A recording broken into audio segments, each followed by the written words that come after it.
Basically the same as the Super Saint. A lot different from this one on. But, then they came out with the Super Saint convertible. This was done by a company in Belgium called EBS. They built 1,400 of these, of which only 14 of them were right-hand drive built for the UK. So they're very rare. They were also very, these are very popular on the show circuit.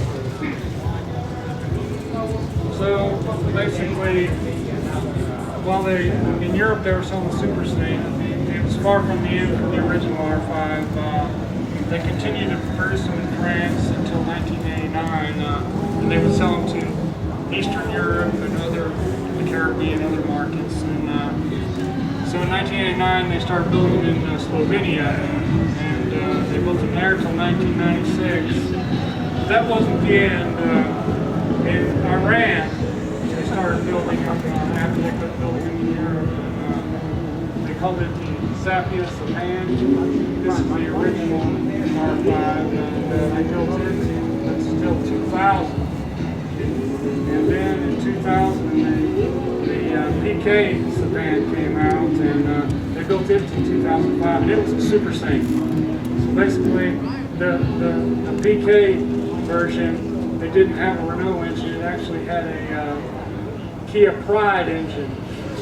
So they built that until 2005. So after 33 years, the R5, that was supposedly the end. However, for this year, the 40th anniversary, this photo's been circulating about the potential for a new R5.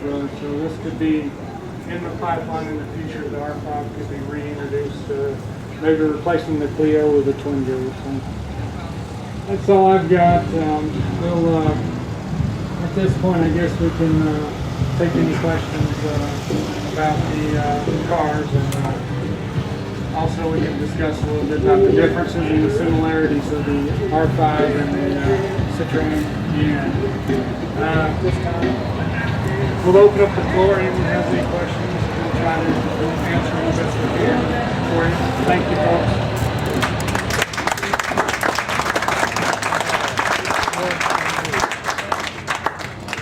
Questions?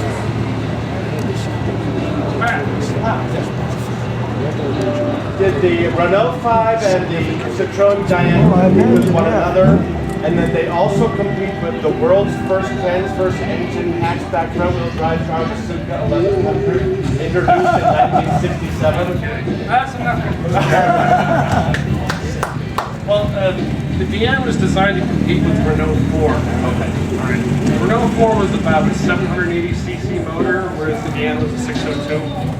And Renault 3 was at about a 400. Yeah, so Renault 3?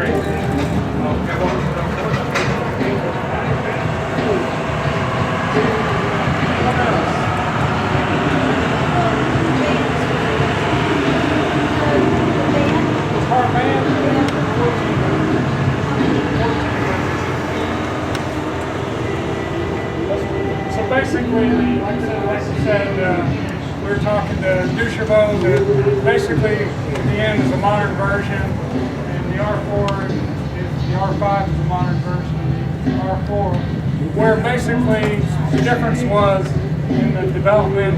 Those spent millions of dollars. This doesn't look anything like an R4, where in this case, in the end, it's basically complete modifications and added their own exterior items to give it a little different look. And while it was a successful car, it didn't really develop a name. A few changes with the People's Choice judging. That's sort of been Les's baby, and I'm going to let him speak about that a little bit.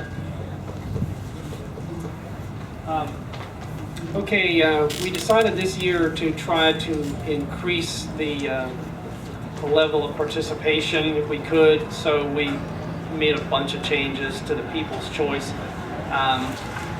Since CCNA no longer exists and we're not a club, we decided that the way to grow our ranks would be to try to get other people, non-Citroen, non-previous club members involved in the voting process, to try to get them to look at the cars.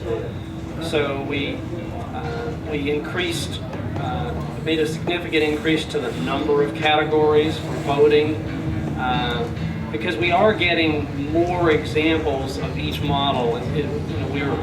This year we have a couple of Dianes. We had a new IME-8 show up this time that I'd never seen before.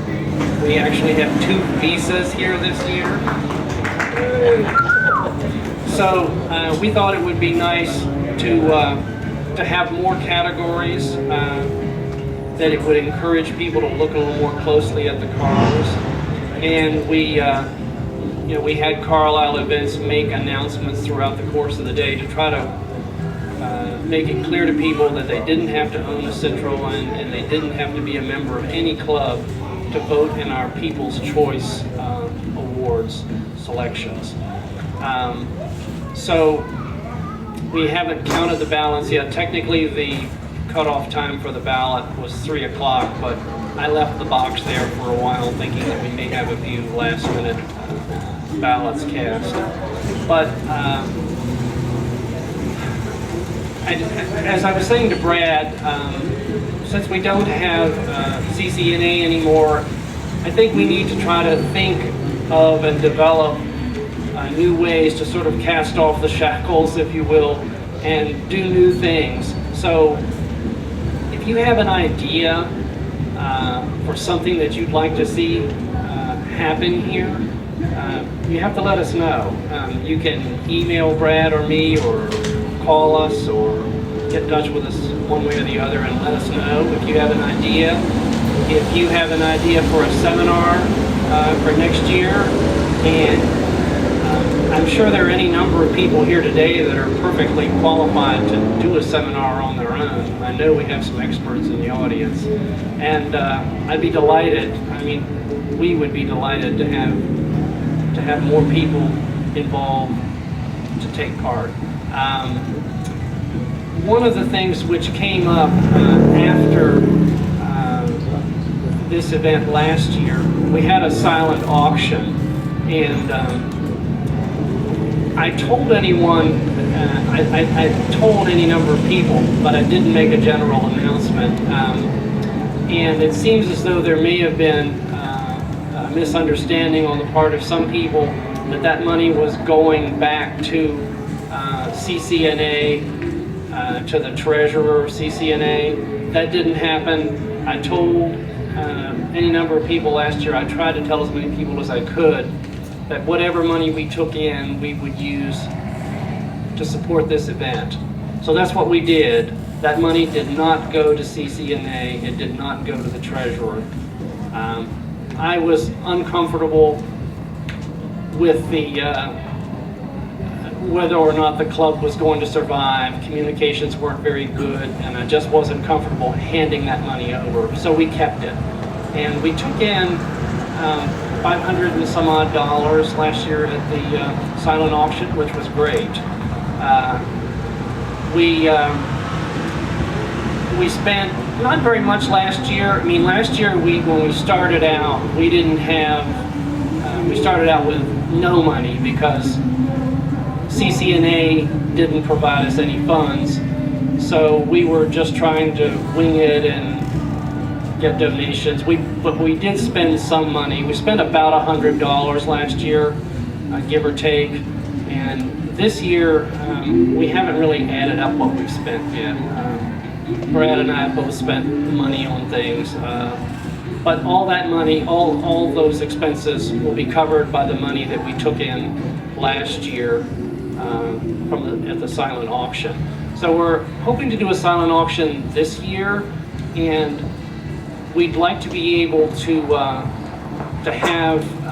be able to cover our expenses at this event, and we try not to do anything too elaborate here, but we would like to be able to try some new things and not start out with a zero fund, which is what we had to do last year. One of the things that we'd like to be able to do is to share, to be able to make a donation to Drive, She Said Rendezvous. There was a time when CCNA was in good financial standing, and CCNA used to make a donation annually to that event. We'd like to be able to do that again. So, you know, we would be able to do that from silent auction money here this year. So, if anybody has any questions about that, you're welcome to talk to me about it. To be very truthful with you, there's not a whole lot going on at the car show on Friday except the flea market, but there are so many things to see and do in this area that I could set up a tour for Friday afternoon if there's interest in it. So please let me know, let Les know if there's anything that we can do to improve this in the future. That's what we're here for. But I think that's all I have to say. Please be at dinner by 6:30, 6:45, and bring your appetite. We'll have a lot of great food. Les, is there anything else you want to mention? 15th, 16th, and 17th in Saratoga Springs, and I have forms. And it's open to anyone. You can even come into Toyota, or you could come into Simca, which I don't have a Simca. I don't know why. We're always trying to get Peugeot and Renault people to come, and Simca people, and anyone to come and bring something interesting. Oh, so okay. If anyone needs a form, I have. Excellent. Thanks. Since CCNA doesn't have a newsletter anymore because the club is gone, Citroen V is a magazine that anybody can get. It's free. If you want to go and sign up on their website, we have some pieces of paper on the up at the tent up there, which gives the address to sign up. So it's a really great, I don't know, it's like 38-page long newsletter. Mostly Citroen, covers all clubs and all events. Anybody that wants to write something about any club or event, they'll be happy to put it in there. There's a lot of also historic stuff that they write about. So it's free if you want to get the low resolution email version. It's $15 if you want to get a high resolution email version, and also access to their website, which gives you access to all the behind the scenes stuff and archives. And if you want something to take into the bathroom with you and read, it's $60. So it's a really great thing. I hope you'll sign up for it, especially because it's free.